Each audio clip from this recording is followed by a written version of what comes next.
Savez-vous qu'il y a 11 millions d'aidants en France et que 60% d'entre eux exercent une activité professionnelle? C'est pas facile, mais il y a des solutions.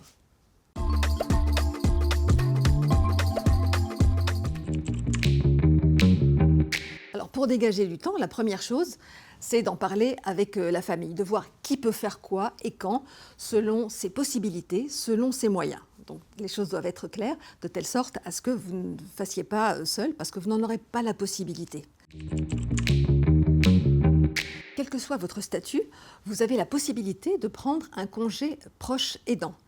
Vous vous absentez pendant 3 mois, jusqu'à 3 mois de votre activité professionnelle et vous pouvez bénéficier d'allocations en contactant la caisse d'allocation familiale ou la MSA en fonction de votre appartenance.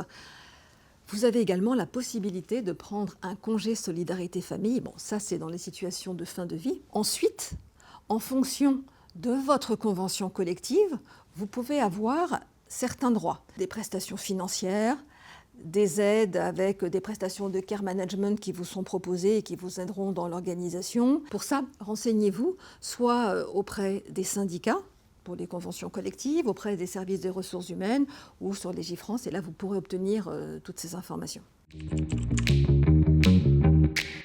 Regardez dans vos contrats d'assurance, on y pense assez peu, mais dans vos contrats d'assurance, que ce soit les contrats complémentaires santé, les contrats dépendance, vos contrats de prévoyance, vous avez peut-être des aides pour vous dans votre situation d'aidant, ou regardez aussi les contrats du proche que vous accompagnez.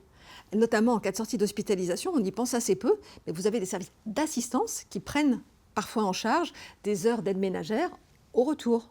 Donc ça, c'est important d'aller tout regarder.